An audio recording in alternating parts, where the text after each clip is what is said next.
Hello students, welcome to my channel. So our today's topic is redistribution of charges and loss of energy by combination of charge conductors. So basically ये topic क्या है, to charge conductors जो कि unequal potential पर है और unequal charges हैं, और अगर उन दोनों को कंबाइन कर दिया जाए, ठीक है, उन दोनों को अगर एक दूसरे के साथ कंबाइन कर दिया जाए तो यहाँ पर रीडिस्ट्रीब्यूशन हम लोग को देखना है कि चार्जेस का रीडिस्ट्रीब्यूशन किस तरीके से होगा और पोटेंशियल में कितना चेंज आएगा रीडिस्ट्रीब्यूशन के बाद में, और इस प्रोसेस में एनर्जी का लॉस होता है तो वो लॉस कितना होगा, वो एनर्जी लॉस की वैल्यू भी हमें फाइंड आउट करनी है। ठीक है, तो बेसिकली हम लोग रीडिस्ट्रीब्यूशन की बात कर रहे हैं। तो यहाँ पर सबसे पहले डायग्राम को समझते हैं।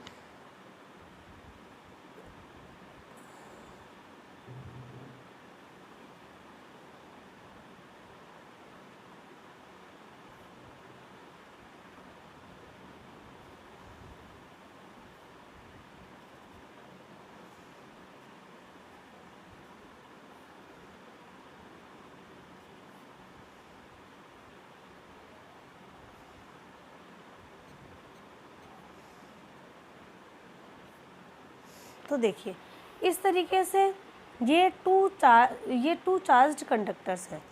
ये जो है ये ए कंडक्टर है, ये बी कंडक्टर है। इसकी कैपेसिटेंस C1 है, इसकी कैपेसिटेंस C2 है। इस पर पोटेंशियल V1 है और इस पर पोटेंशियल V2 है।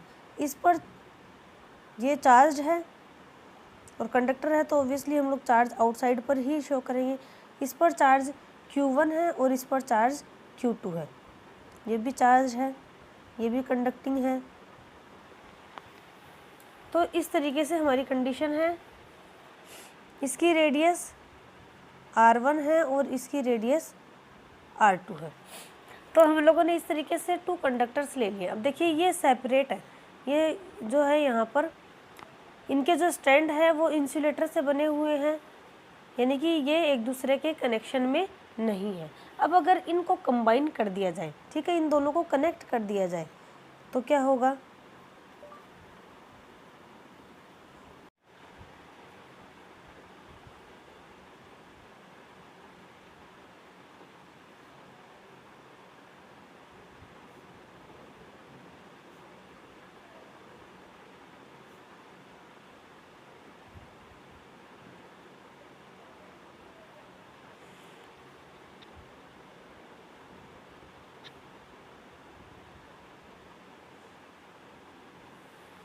अब हम लोग इनको क्या है, हम देखो इस वायर के थ्रू इसको कनेक्ट कर दिया इनको, तो कैपेसिटेंस तो इसकी C1 इसकी C2 रहेगी। पोटेंशियल जो है वो दोनों पर सेम हो जाएगा, क्योंकि जब पोटेंशियल डिफरेंस होता है और उनको कनेक्ट कर दिया जाता है तो चार्ज का जो है वो फ्लो होगा। पोटेंशियल डिफरेंस के कारण चार्ज जो है वो फ्लो करेगा high potential to low potential की तरफ। तो यहाँ पर चार्ज जो है वो डिस्ट्रीब्यूट हो जाएगा, तो यहाँ पर Q1 डैश हो जाएगा और इस पर Q2 डैश हो जाएगा। चार्ज का रीडिस्ट्रीब्यूशन हो जाएगा।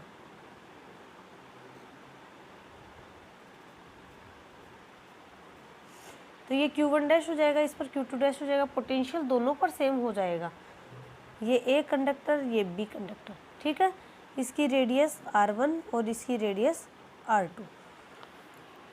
अब जो सिचुएशन हमारे सामने आई है इसके लिए हमें कैलकुलेशन करनी है कि इस रीडिस्ट्रीब्यूशन में क्या क्या चेंज आया है। तो सबसे पहले हम लोग देख रहे हैं redistribution of charges.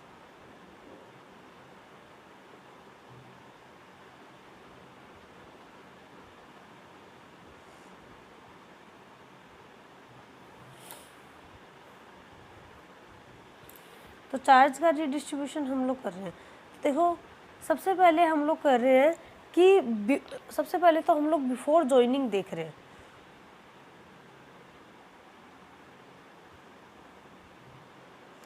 Before joining the conductors,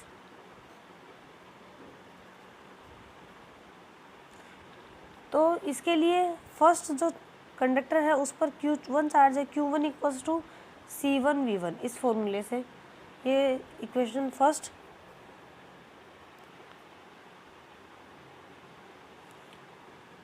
इसी तरीके से Q2 इसके लिए भी लिख सकते हैं C2V2, इसके लिए C2V2 था, इसके लिए C1V1 था, ये इक्वेशन 2 हो गई। तो टोटल चार्ज पूरे सिस्टम की बात करें, क्योंकि ये एक आइसोलेट सिस्टम है, किसी थर्ड ऑब्जेक्ट से इसका कोई भी लेना देना नहीं है, तो यहाँ पर total charge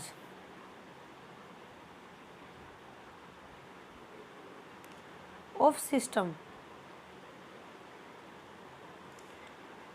Q equals to Q1 plus Q2, value put कर देंगे, Q equals to C1V1 plus C2V2, ये इक्वेशन 3 हो जाएगी।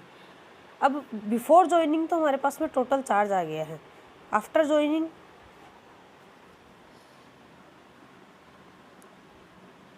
After redistribution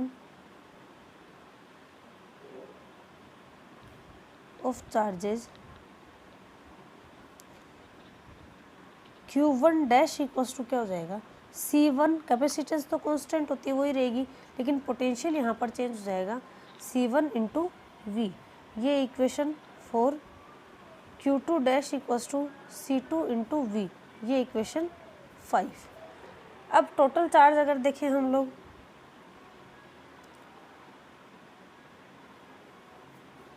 total charge of system Q equals to Q1 dash plus Q2 dash, C1 V plus C2 V, C1 plus C2 into V, क्योंकि V यहाँ से common है, ये equation 6 हो गई। अब हम लोग जानते हैं चार्ज जो है वो तो कंजर्व्ड रहता है, from law of conservation of charge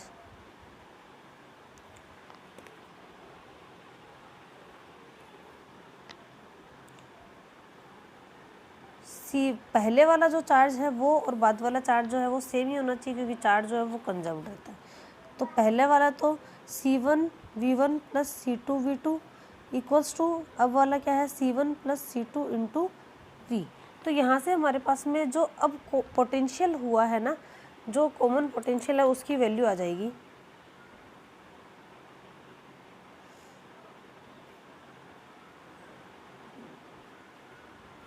V equals to हो जाएगा C1V1 plus C2V2 upon C1 plus C2, ये वैल्यू जो है वो डिवाइड में चली जाएगी। अब हमारे पास में पोटेंशियल की वैल्यू आ गई है, देखो। फिर चार्ज का रेशियो हम लोग ले सकते हैं,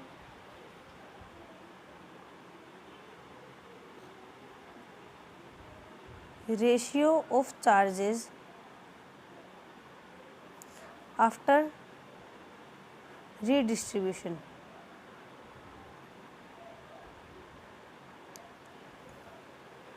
Q1 dash upon Q2 dash equals to, value put कर देंगे, C1V अपॉन C2V, V से V कैंसिल हो जाएगा, C1 अपॉन C2। तो ये वैल्यू हमारे पास में आ गई चार्जेस के लिए। चार्ज का रेशियो हम लोगों ने ले लिया है, देखो पोटेंशियल की वैल्यू भी हम लोगों ने यहाँ से डेराइव कर लिया है। अब क्योंकि हम लोगों ने कॉमन पोटेंशियल की वैल्यू डेराइव कर ली है, तो हम लोग कितना चेंज हुआ है दोनों कंडक्टर के लिए वो हम लोग यहाँ पर कैलकुलेट कर सकते हैं।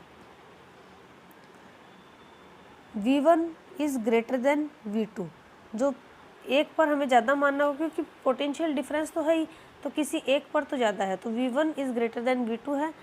और V1, ये जो V है ये V1 से तो छोटा है लेकिन V2 से बड़ा है, यानी कि इनके बीच का एक कॉमन पोटेंशियल हमारे पास में आ गया है। अब देखो, अब हम लोग चेंज देखेंगे। तो सबसे पहले हम लोग देख रहे हैं फर्स्ट कंडक्टर के लिए, चेंज इन पोटेंशियल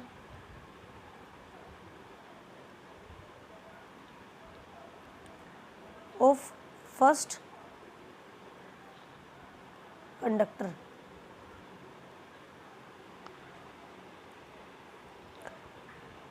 तो उसके लिए डेल्टा V1 हमें कैलकुलेट करना है। तो डेल्टा V1 क्या होगा? अब देखो V1 जो है वो यहाँ पर बड़ा है V से, तो V1 minus V equals to V1 की वैल्यू पुट कर देंगे, सॉरी V की वैल्यू पुट कर देंगे हम लोग यहाँ से। तो V1 माइनस V की वैल्यू देखो यहाँ से पुट कर सकते हैं, C1 V1 plus C2 V2 upon C1 plus C2। LCM लेंगे तो C1 प्लस C2 को इधर मल्टीप्लाई होगा ये, तो ये हो जाएगा C1 plus C2 into V1 minus C1 V1 और माइनस है बाहर तो ये भी माइनस का हो जाएगा, C2 V2 upon C1 plus C2। Multiply कर देंगे इसको, C1 V1 plus C2 V1 minus C1 V1 minus C2 V2। C1 V1 से C1 V1 कैंसिल हो जाएगा, अपॉन में चल रहा है C1 प्लस C2। अब जो बचा है उसमें से C2 कॉमन आ रहा है, C2 को बाहर ले लेंगे तो V1 minus V2 upon C1 plus C2। ये वैल्यू आ गई डेल्टा V1 की। इसी तरीके से डेल्टा V2 की वैल्यू भी फाइंड आउट कर सकते हैं। Change in potential of second conductor.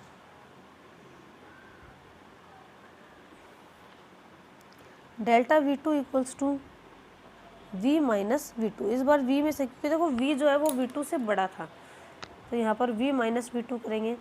V की वैल्यू पुट कर देंगे, C1 V1 plus C2 V2 upon C1 plus C2 minus V2।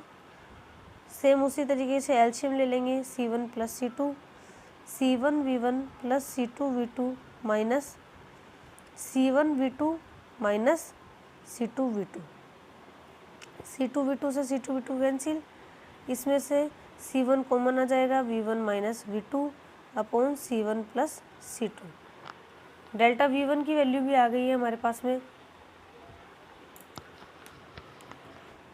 अब रेशियो हम लोग लेंगे delta V1 upon delta V2। तो डेल्टा V1 की वैल्यू थी C2 V1 minus V2 upon C1 plus C2 upon में डेल्टा V2 की value C1 V1 minus V2 upon C1 plus C2, C2 V1 minus V2 upon C1 plus C2। ये reverse हो जाएगा, C1 plus C2, ये C1 और ये हो जाएगा V1 माइनस V2। तो ये तो कैंसिल हो जाएगा, इसकी वैल्यू आ जाएगी delta V1 upon delta V2 equals to C2 upon C1। तो इस तरीके से हमने चार्जेस के लिए रेशियो ले लिया है और पोटेंशियल डिफरेंस के लिए भी रेशियो ले लिया है। अब इसके लिए एक टॉपिक और रह गया है एनर्जी लॉस का, जो कि हम लोग नेक्स्ट वीडियो में करेंगे। सो नेक्स्ट वीडियो के लिए चैनल को सब्सक्राइब कर लेना, बेल आइकन को प्रेस कर देना, और वीडियो अगर पसंद आया है तो प्लीज़ लाइक ज़रूर करना। सो मिलते हैं हम लोग हमारी नेक्स्ट क्लास में।